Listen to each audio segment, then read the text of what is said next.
Assalamualaikum warahmatullahi wabarakatuh. Waalaikumsalam warahmatullahi wabarakatuh. Selamat pagi Ibu Asmul. Pagi Bu Kartini. Apa kabar hari ini? Alhamdulillah. Iya, harus baik dan tetap ceria ya. Iya. Iya.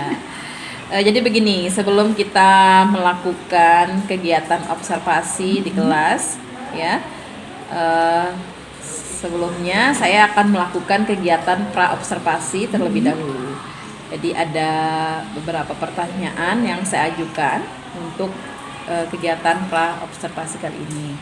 Nah, baik Bu Asmul, dalam pembelajaran apa materi yang akan disampaikan kali ini? Pada pertemuan kali ini kita sudah masih berada di materi bab 2 yaitu teknologi informasi dan komunikasi. Iya. Tapi pada pertemuan kali ini kita sudah berada di aplikasi perkantoran.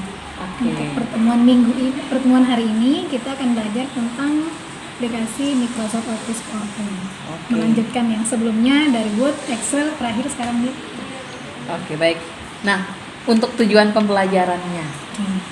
Ada materi Microsoft Office PowerPoint ini saya mengambil 4 tujuan pembelajaran. Tapi untuk pertemuan hari ini hanya fokus di 2 tujuan pembelajaran dulu. Fokus 2 pembelajarannya. Ya, yang pertama ada peserta didik mampu mengenal aplikasi Microsoft Office PowerPoint. Oke. Kemudian yang kedua, peserta didik mampu menyebutkan dan mendeskripsikan icon-icon yang terdapat pada aplikasi Microsoft Office PowerPoint. Baik, berarti hanya pengenalan terlebih dahulu. Pertemuan pertama ini hanya pertama perkenalan. sesi yang kali ini. Oke, baik. Nah, area pengembangan yang hendak Ibu capai. Area pengembangan jadi sama kayak target gitu ya? Ya. Target peserta bisa. didik. Jadi di sini targetnya siswa itu mampu atau mahir menggunakan aplikasi Microsoft Office PowerPoint. Oke. Kemudian membuat presentasi-presentasi sederhana dengan aplikasi Microsoft Office PowerPoint. Tapi sebelum itu, siswa juga harus mampu menyebutkan icon-icon apa yang terdapat pada aplikasi Microsoft Office PowerPoint. Oke. Sesuai dengan tujuan. Ya, sesuai dengan tujuan pembelajaran. Dan pada akhirnya itu harapan atau area pengembangan yang hendak dicapai. Nah, baik Bu. Nah, kemudian untuk persiapannya ini, strategi yang dipersiapkan apa? Ada nggak strategi-strategi yang dipersiapkan?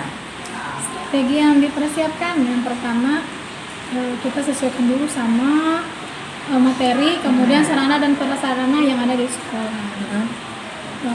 Selain itu, metode pembelajaran digunakan juga. Metodenya. Nah, di sini saya menggunakan metode inquiry terbimbing atau inquiry learning. Oke, inquiry terbimbing. Luar biasa. Karena metode ini kan fokusnya ke siswa. Baik. Kebetulan nanti di akhir pertemuan atau di pertemuan berikutnya kita akan ada praktek bagaimana membuat presentasi sederhana menggunakan aplikasi PowerPoint. Jadi siswa sudah mampu menyebutkan icon apa yang terdapat di sana beserta fungsinya masing-masing. Kemudian selanjutnya kita tinggal membimbing siswa untuk membuat slide presentasi tersebut. Luar biasa sekali ya. Semoga nanti ketika di kelas kegiatan kita berjalan dengan lancar dan tentunya apa yang menjadi tujuan kita untuk pertemuan kali ini bisa tercapai semuanya ya. Mungkin untuk pra observasinya saya cukupkan sekian. Kita lanjutkan ke kelas untuk melaksanakan kegiatan observasi. Baik, demikian Ibu Asmul. Ya, terima kasih. Wassalamualaikum warahmatullahi wabarakatuh. Waalaikumsalam warahmatullahi wabarakatuh. Assalamualaikum warahmatullahi wabarakatuh. Waalaikumsalam warahmatullahi Corona. Selamat siang. Siang. Apa kabarnya siang ini? Baik. Sebelum kita mulai belajar, Ibu minta saya coba ikut Bapak, silakan doanya dulu. Kita berdoa. Sebelum kita memulai pelajaran pada siang hari ini, mari kita beranggapan kepada masing-masing. Berdoa mulai.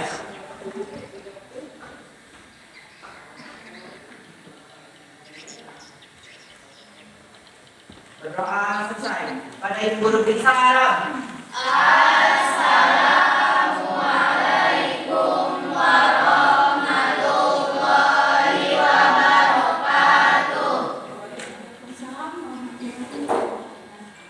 Mungkin sudah siap, sepertinya harus tutup lagi ya. Masih ingat dulunya? Masih. Kita coba dulu sekali. Mas Pun bilang 1 kali tepuk, 2 kali tepuk. Ingat punya apa? Ibu bilang. Mas Pun bilang kita mulai dulu karena ini siap kita tulis. Harus tetap semangat. Mas Pun bilang 1 kali tepuk, 2 kali tepuk. Mas Pun bilang 2 kali tepuk. Mas Pun bilang tepuk tangan untuk kita semua.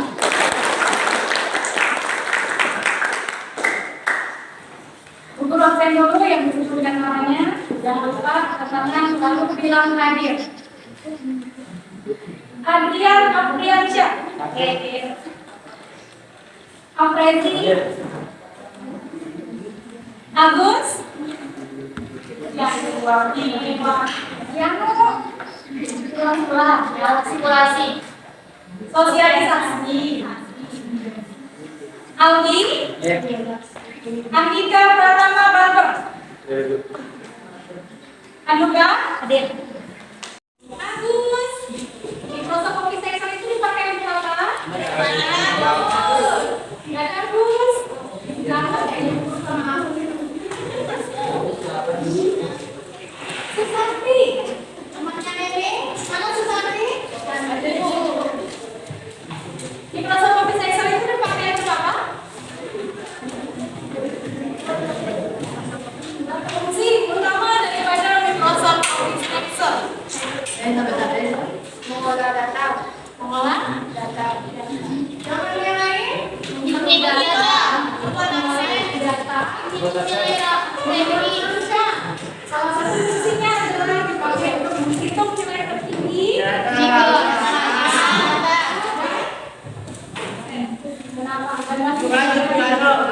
Jumlah siswa dan jumlah siswa. Hari ini kita sudah bergeser ke materi yang baru, masih satu noman dengan Microsoft Office Word dan Microsoft Office Excel. Yang ini namanya Microsoft Office PowerPoint. Kemarin ketika perkenalan dengan Microsoft Office, Guru sudah menyampaikan bahwa Microsoft Office yang paling sering kita gunakan dalam dunia kerja itu ada 3. Yang pertama Microsoft Office Word, yang kedua Excel, dan yang ketiga PowerPoint. Hari ini kita akan belajar di Microsoft Office PowerPoint. Ada yang sudah pernah lihat Microsoft Office PowerPoint? Kata Microsoft Office PowerPoint itu fungsinya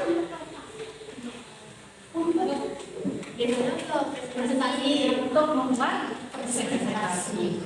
Ada yang masih ingat nggak? Tampilan lembar kerja pada Microsoft Office PowerPoint itu namanya.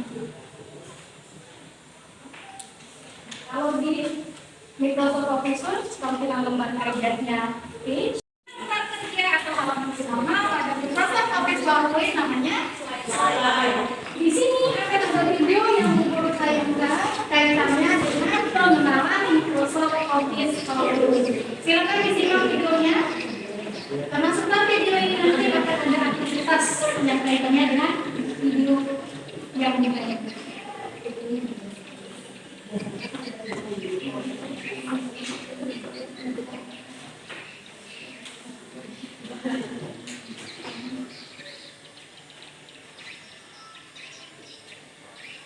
Ibu menonton video pembelajaran dengan membuat lain.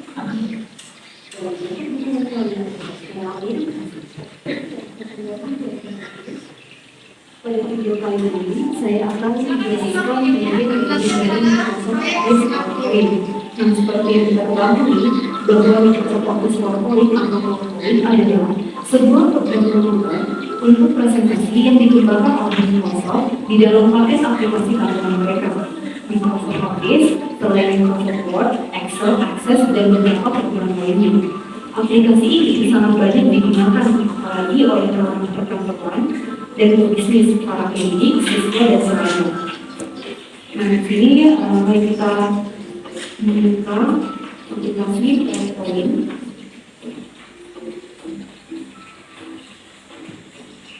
Kita pilih dari page. Nah, sebagaimana sebuah program, PowerPoint juga memiliki bagian-bagian yang tidak bisa dipisahkan darinya.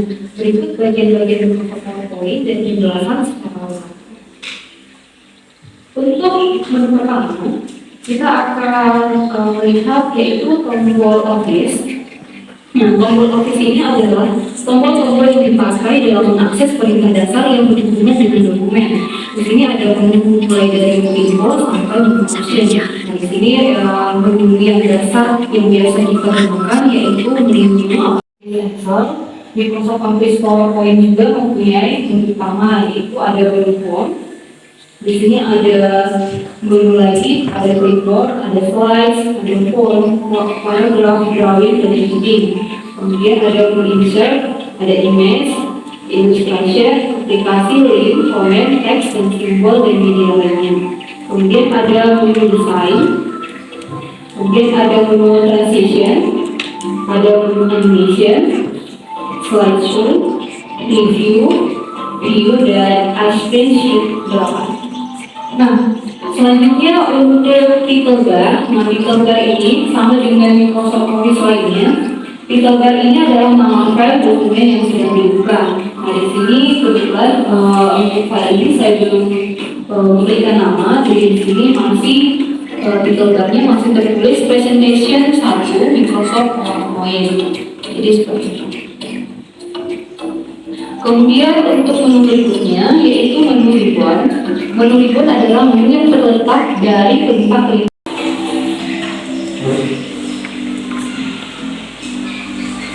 Nah, ini untuk menu notes-pen ini kita bisa gunakan seperti ini. Jadi letaknya dia selurus dengan status bar. Caranya yaitu kita klik mouse, kemudian mengambilkan. Jadi silakan kita mengambil saja sebagai mungkin dan yang kedua untuk mengambilkan hal-hal yang lain seperti ini kita kali. Sudah ditonton videonya tadi? Semuanya sudah? Kira-kira dari video tadi ada perbedaan nggak tampilan dari ketiga Microsoft Office? Ada yang bisa bantu guru untuk menyebutkan satu saja perbedaan tersebut? Secara umum memang sama, tapi ada beberapa perbedaan di sana.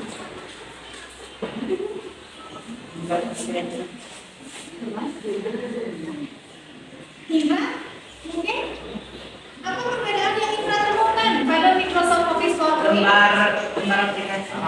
Lembar kerjanya yang berbeda. Yang pertama lembar kerjanya betul. Yang lain kita turun lagi ke ribbon, tempatnya penuh.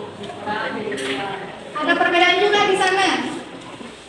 Selain perbedaan tampilan, kita geser turun sedikit ke bawah ke ribbon. Ada juga perbedaan di sana. Dari ribbon masih sama. Kemudian insert juga masih sama. Ini kalau sama namanya, fungsinya juga sama, serta cara menggunakannya juga sama. Masuk yang ketiga, sudah ada yang namanya desain. Di sini mulai ketemu perbedaan antara ketiga Microsoft ketiga. Kemudian yang keempat, setelah desain tadi ada animasi. Bahasa komputernya ada animation. Kemudian yang kelima ada yang namanya yang bisa kita menyebutkan nama yang berbeda. Setelah desain, kemudian animasi, kemudian ada lagi satu nih yang setelah nonton video tadi, kira-kira ketemu nggak? Bayang-bayangannya besok nanti kalau saya mau buat presentasi, bisnisnya bagaimana?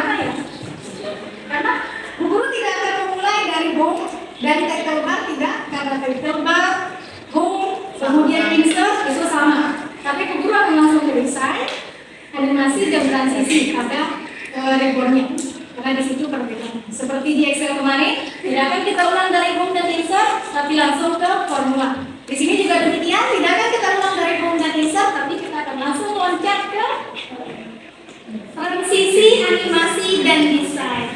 Di Excel, di PowerPoint tidak ada formula. Formula itu hanya milik Microsoft Office. Desain, transisi, dan animasi tidak ada di Chrome dan di Excel dan di Word, karena desain dan animasi ini hanya milik Microsoft Office PowerPoint. Kalau ada PKS, kemudian transisi dan animasi, berarti di sini kita dibebaskan untuk membuat desain presentasi kita semenarik mungkin. Bu Guru mau dengar jawabannya Andika Pratama balik peran. Kira-kira kenapa sih kita harus melakukan kenapa harus menarik ketika membuat desain presentasi? Jangan belajar. Yang tidak? Apa lagi? Sudah yang pertama supaya menarik, yang kedua supaya tidak melupakan. Kenapa daya tarik audiens? Betul jawabannya. Kenapa presentasi itu harus didesain dengan cara yang menarik supaya tidak membosankan bagi audiens? Yang kedua, Mas mau bilang tepuk tangan untuk kita kesini. Perhatikan bro, ya? Ya. Ya udah kelasnya kita akhiri karena sudah pro bikin presentasi menggunakan aplikasi Canva. Gimana? Belum, saya kiri belum, yang saya kanan sudah. Ya.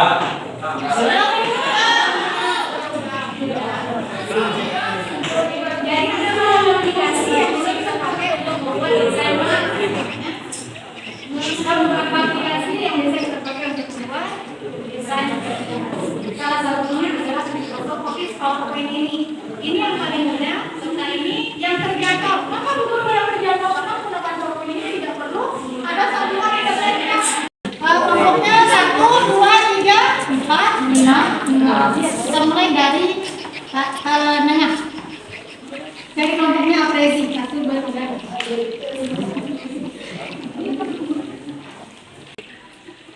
Silakan didiskusikan dengan teman kelompoknya lalu kirim jawabannya.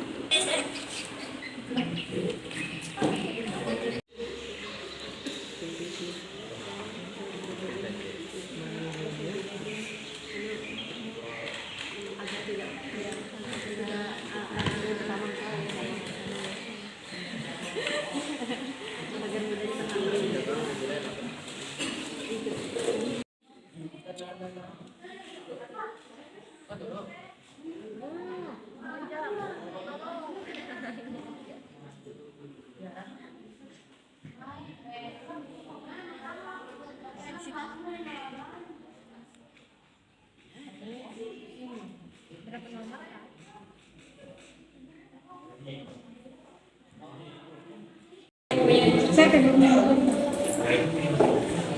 Bilang berarti ini?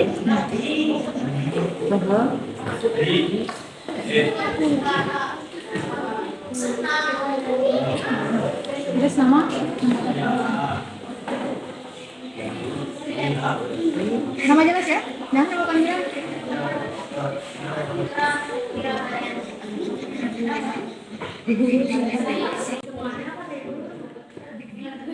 Tulis semua nama anggota kelompoknya. Ulang.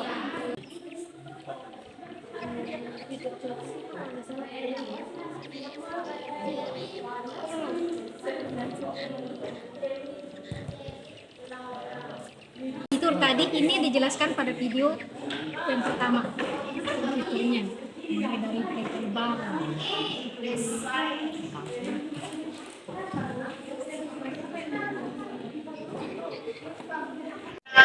Perkenalkan, nama saya Nurul Herina sebagai moderator dari kelompok 1. Kami akan mempresentasikan tentang PowerPoint. Perkenalkan yang di samping saya dengan versi 1. Perkenalkan, nama saya Siti. Perkenalkan, nama saya Dedari. Nama saya Freddy Asal.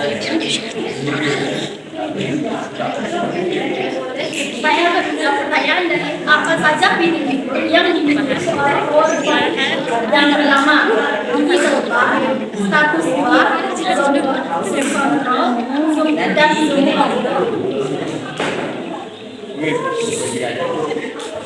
apa manfaat menggunakan membuat desain presentasi.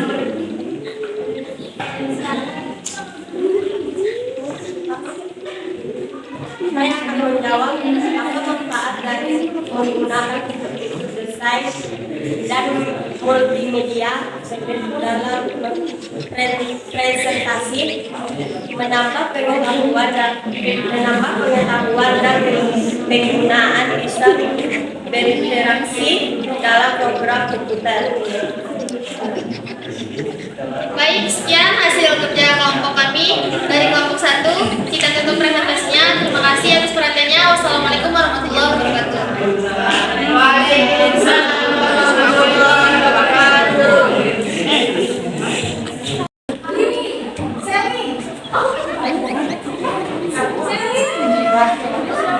Tiga isi daripada ribon itu. Menurut tiga menurut yang saya tahu ribon itu ada apa? Selayar. Benar kah? Tiga menurut yang terdapat di ribon. Kita mulai dari D. Kemudian berikutnya apa? Tombol. Yang dicetak tadi? Nah, mana?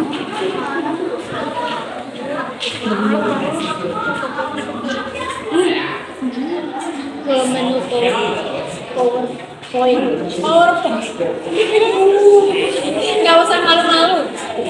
Tiga menu atau tiga isi yang terdapat di ribbon pada Microsoft PowerPoint maksud itu. Yang pertama insert, yang insert, yang slide, transisi, animasi dan desain. Dihafal, bukan dihafal,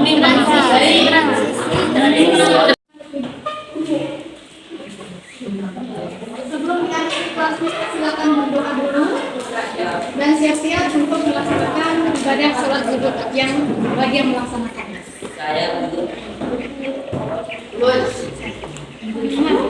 Kita berdoa sebelum kita mulai pelajaran pada pagi hari ini.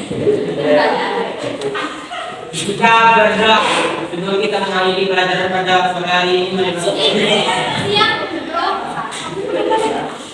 Yang hari ini marilah kita berdoa menurut agama kita masing-masing. Berdoa dimulai.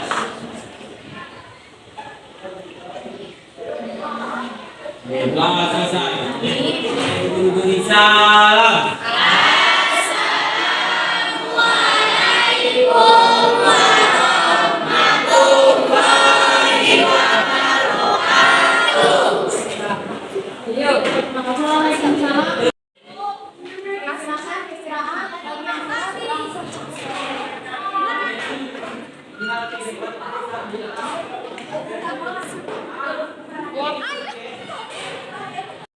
Assalamualaikum warahmatullahi wabarakatuh.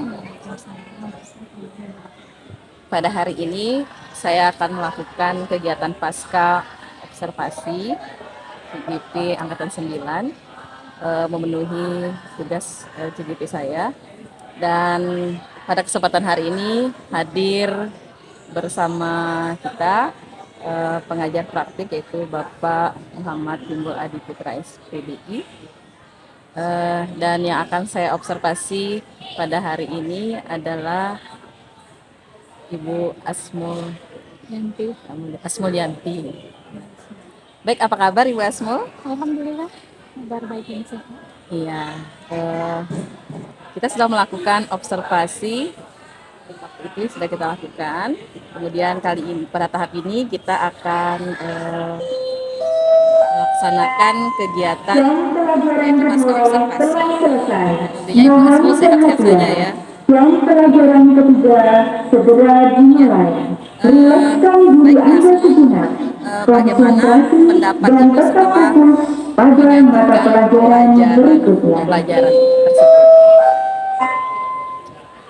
Setelah melakukan pembelajaran kembali, ada banyak sekali hal-hal baru yang saya dapatkan bersama anak-anak. Setelah merealisasikan masukan-masukan yang sempat kita diskusikan ketika proses pra-observasi. Beberapa metode pelajaran yang disarankan oleh CDP untuk diterapkan pada proses tersebut. Tujuan supaya siswa tersebut menjadi lebih aktif dalam proses pembelajaran. Luar biasa ya Ibu. Nah kemudian apakah proses pembelajaran sudah sesuai enggak dengan yang sudah Ibu Asmur rencanakan? Saya rasa beberapa sudah sesuai, namun ada juga yang terlewat, tertinggal karena waktu juga yang belum cukup sih. Oh gitu. Waktu karena kemarin kan sebelum kita melakukan observasi itu ada kegiatan siswa sosialisasi kalau nggak salah. Jadi waktu masuk kelasnya itu agak lambat sedikit, beberapa menit. Kemudian mungkin itu yang menyebabkan jadi ada beberapa yang tidak terlaksana di sana, misalnya kayak pengambilan kesimpulan dari pelajaran, padahal itu sudah direncanakan, tapi karena waktu yang kalau mau diperpanjang juga masuk waktu sholat zuhur. Waktu sholat zuhur jadi dilewatin dulu. Jadi ada beberapa hal yang sempat dilewatkan karena kendala waktu. Karena memang anak-anak saat itu memang sedang ada kegiatannya. ada sosialisasi ini kemarin nanti dulu. Oh iya. Baik Ibu. Kemudian dapatkah Ibu menceritakan hal-hal yang dirasakan ya memuaskan dalam proses pembelajaran dalam pembelajaran? Secara menyeluruh dari tahap awal pembukaan kelas sampai ke tahap proses pembelajaran itu semuanya sangat baik.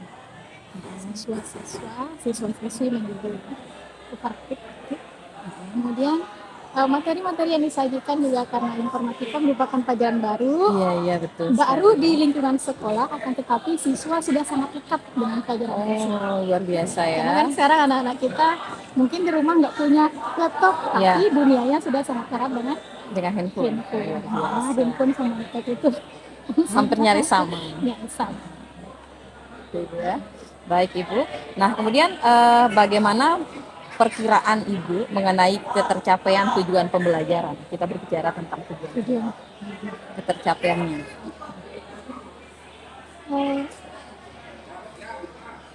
Dari yang saya lihat sejak pasca observasi, sampai sekarang itu kan materinya masih berada. Siswa itu seperti saya harus tahu lebih banyak lagi tentang materi ini. Rasa penasarannya anak-anak itu lebih banyak karena memang disitulah dunia nomor sistem komputer yang mana di sana mereka benar-benar tabu ya namanya itu. Itu hal yang baru buat saya. Saya penasaran dan saya ingin lebih tahu lebih banyak lagi tentang materi tersebut. Saya selama ini saya melihat komputer hanya komputernya saja, tapi tidak tahu bagaimana mengoperasikannya, bagaimana menggunakannya. Sekarang kalau kita minta anak-anak, ayo dong bikin presentasi menggunakan aplikasi PowerPoint. Mungkin kalau PowerPoint dikasih tugas sama anak-anak, mereka nggak punya fasilitas. Sekolah juga ada, tapi untuk digunakan oleh seluruh siswa itu tidak. Waktunya juga terbatas. Jadi di sana kita akali menggunakan aplikasi Canva. Oh gitu. Jadi bikin presentasinya menggunakan aplikasi Canva. Jadi kalau mencapai tujuan pembayarannya siswa mampu membuat desain grafis, saya rasa sedikit banyaknya sudah tercapai, tapi menggunakan aplikasi yang mungkin bisa diakses digunakan melalui smartphone yang dimiliki oleh siswa. Luar biasa sekali ya. Jadi bisa menggunakan alternatif lain, gitu ya, yang sangat bersentuhan erat dengan anak sekarang menggunakan handphone di bawah. Oke, baik Ibu. Nah, kemudian apa yang menjadi kesulitan siswa? Ada enggak yang menjadi kesulitan siswa? Tentu. Diceritain sedikit lah. Siswa sekarang unik. Saya bilang unik karena Kenapa? anak-anak sekarang HP-nya di atas ya. Materi kita hari ini pakai handphone. Nanti akan ada link atau mungkin ada proyek yang Bu Guru berikan melalui handphone. Kadang, Bu, saya nggak punya kuota. Itu ya kesulitannya. Bu, saya nggak punya kuota. Padahal tadi didengar lagi main Mobile Legends. Oh gitu. Luar biasa. Bu, saya nggak punya kuota, Bu. HP saya habis gasnya. Kadang anak-anak ini ngajak kita, kalau orang Sumbawa bilang sekeliling tupang kuen ruku. Iya, berputar di situ-situ saja. Berputar di Itu situ-situ yang menjadi saja, kesulitan yang jadi siswa. kesulitan siswa. Jadi sepandai-pandainya kita coba ibu cek dulu benar nggak ada kuota. Padahal itu cuma akal-akalannya doang. Tapi entah itu akal-akalannya mereka atau itu caranya mereka untuk mencari perhatian. Tapi ujung-ujungnya benar ada yang nggak punya kuota. Itu saya minta tolong, kan temannya juga ada yang punya. Iya. Minta tolong dipikirkan sebentar, hanya saya sebentar. proses KPM. Nggak sampai berapa Nggak ini sampai kan? berapa GB kok GB ya, habisnya. betul. Hitung-hitung berbagi pahala. Minta sekali. dipikirkan sebentar, kalau temannya nggak mau ya udah Pak Ibu yang pikirkan. Iya. Kan ibunya bisa ya, sering berbagi Bisa. pahala juga nanti kan. Kalau masih 2-3 orang masih Bisa. ada satu kelas sudah nggak bisa kan. Baik, luar biasa Ibu ya. Nah, kemudian yang tadi kan tentang kesulitan siswa. Terkait mereka nggak punya kuota dan sebagainya. Nah, kalau sekarang apa yang menjadi kesulitan Ibu sendiri? Kesulitan Ibu itu apa? Menghadapi Dalam menghadapi siswa saat pembelajaran di kelas. yang menjadi kesulitannya sekarang mungkin kembali lagi ke diri kita dan aturan-aturan yang ada. Iya. Sejak adanya HP, siswa dibolehkan membawa HP pada kurikulum mereka, Mm-mm. itu kita menjadi lebih ekstra dalam kelas. Ya. Karena fokusnya siswa itu teralihkan, Mm-mm. bukan lagi ke guru, melainkan ke gaul yang Gaul yang mereka pegang. Sip. masing-masing. Luar biasa. Kadang saya masuk kelas itu, hari ini pembelajaran kita tidak menggunakan HP. Saya bawa kardus kertas CD, atasnya satunya kumpulkan di sini. Kalau nggak seperti itu, anak-anak di belakang lain kerjaannya. Jadi handphonenya dikumpulkan. Dikumpulkan. Ketika belajar tidak menggunakan handphone. Jadi setelah itu baru dikembalikan. Kadang ada juga kuis yang menggunakan HP, tapi saya sampaikan ke anak-anak untuk kuis atau apapun jenis permainan, kalau ada yang tidak menggunakan HP, ibu akan berusaha untuk tidak menggunakan HP. Karena kalau pakai HP terus nanti tulisan kalian jelek. Betul ya, ketik SMS dulu ketik WA. Iya. Jadi secara manualnya pasti jelek lah tulisannya. Nanti tulisan kalian nggak bisa dibaca. Jadi salah satu caranya untuk mengakali supaya fokusnya kembali teralihkan pada pelajaran, ya kita menggunakan alternatif itu tadi, cara-cara konvensional seperti zaman sekolahnya kita Iya, dulu. betul sekali. Jadi yang kesulitan yang Ibu rasakan jadi ketika ini ya mengkoordinirkan handphone itu sendiri. Untuk mengembalikan Fokus siswa itu ya, itu kesulitan yang Ibu rasakan. Nah, kemudian adakah alternatif lain Bu untuk mengatasi kesulitan tersebut?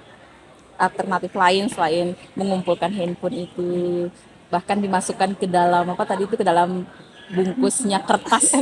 Iya. Kardusnya kertas gitu kan. Pengalaman ada Kak alternatif lain yang pernah Ibu lakukan? Sejauh ini Hanya sampai situ saja. Jadi kalau saya tidak sempat mengumpulkan HP-nya, kalau ada yang ketahuan, saya lihat dari mereka sendiri, saya akan pinjam HP-nya dulu. Oh. Saya akan pinjam dulu HP-nya, misalnya saya masuk di kelas itu hari Rabu. Nanti saya kembalikan lagi hari Rabu. 1 minggu dong? 1 minggu? 1 minggu. Betah? Serius? Wah. Saya tenang, nggak usah khawatir, HP-nya ibu jaga dan tidak akan ibu jual. Mereka fun aja, tapi malah dampak baiknya, Bu, setelah saya nggak pegang HP, ternyata sholat saya menjadi tepat waktu. Oh gitu, luar biasa dampak Karena bukan hanya HP positifnya yang ya. dibawa, sejak anak-anak bawa HP, bukan hanya HP yang dibawa ke dalam kelas, tapi sempat juga saya mengambil speaker di dalam kelas. Speaker dalam kelas. Jadi mereka punya HP, speaker juga dibawa.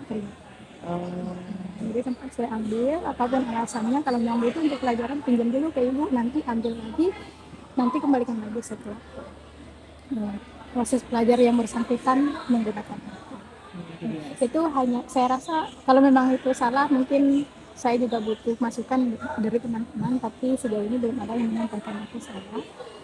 Tapi itu saya rasa punishment yang cukup mendidik, karena di sisi lain siswa juga menjadi disiplin terhadap kewajiban-kewajibannya yang Iya, bukan hanya kewajiban mereka terhadap belajarnya, tapi juga kewajiban lain, contohnya seperti sholat tadi ya.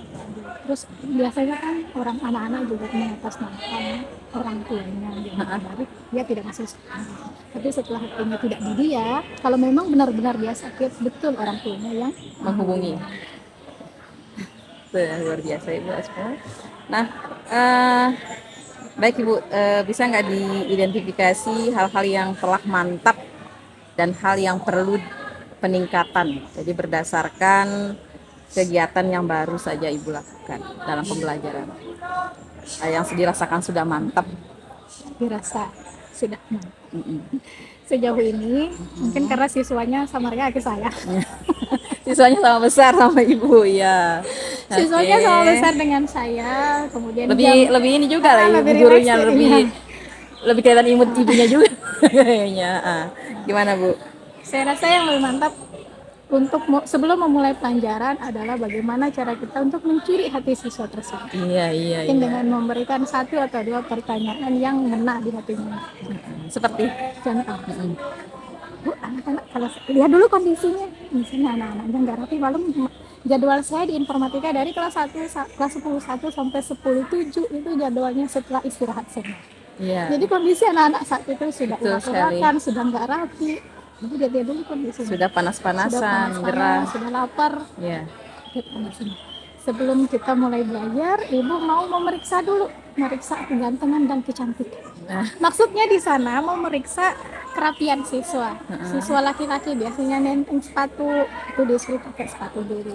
Bajunya di luar diarahkan untuk merapikan merapikan pakaian. pakaian. Begitupun yang perempuan karena gerah, namanya anak-anak kadang ada yang buka hijab di dalam kelas. astaga. Itu diarahkan dulu untuk memperbaiki. Ya, Nah, tapi sebenarnya itu butuh juga sih. Tapi di sana ibu kasih waktu 2 menit untuk merapikan semua serta membersihkan lingkungan. Jadi yang saya rasa sudah mantap itu adalah bagaimana cara saya membuka kelas dan melakukan pendekatan dengan siswa. Nah, siswa juga kadang-kadang membutuhkan pujian-pujian. Iya. Ya, masya Allah gantengnya bahasa-bahasa anak yang ibu, bagus gitu. gitu ya. Bahasa-bahasa yang bagus, misalnya masya Allah gantengnya anak ibu mirip Leminho, senang sudah mereka. Iya. Unik ya. Nah, yang perlu ditingkatkan Bu? Yang perlu ditingkatkan. Saya juga guru baru. Ya. Di gurunya yang totalitas jadi guru baru ini memasuki tahun keempat. Jadi saya juga perlu banyak belajar. Jadi saya rasa masih kurang pada pengelolaan kelas. Saya masih banyak perlu belajar lagi dengan Peningkatan pengelolaan kelas. Pengelolaan kelas. Kadang saya masih merasa gagal ketika saya lagi menjelaskan, berbicara di depan, ada salah satu atau salah dua siswa saya yang gitu. Dengan temannya Dengan temannya. atau dengan ibu gurunya? Dengan temannya. Oh, dengan temannya masih aman sih. Makanya saya selalu bilang kayak gini, Iya. ngobrolnya nggak selesai. Iya. Terus kemudian ketika kita memberikan proyek atau tugas kelompok, itu kadang-kadang anak-anak itu memilih teman. Bu, saya nggak mau dengan anak-anak ini. Saya maunya sama si ini. Kan maunya kita menggabungkan anak-anak yang kemampuannya kita anggap di atas teman-temannya dengan yang kurang supaya semuanya bisa berkolaborasi. Iya. Akan tetapi teman-teman yang kita anggap mampu ini kadang tidak mau mengajak temannya yang kurang mampu karena yang kurang mampu ini kayak kurang termotivasi, Iya. kayak Minder, gitu. Nah, insecure jadi, insecure duluan. Jadi kan saya merasa apa yang harus saya lakukan kalau sudah seperti ini, nanti kalau Iya. digabungkan sesama minder malah Iya. tidak ada hasilnya. PR besar ya Bu ya. Sama Luar itu biasa. yang harus saya tingkatkan si pengelolaan kelasnya. Sampai sekarang masih merasa berat. Itu yang Apal- ada ya di apalagi kalau digabungkan siswa cowok semua dalam satu kelompok.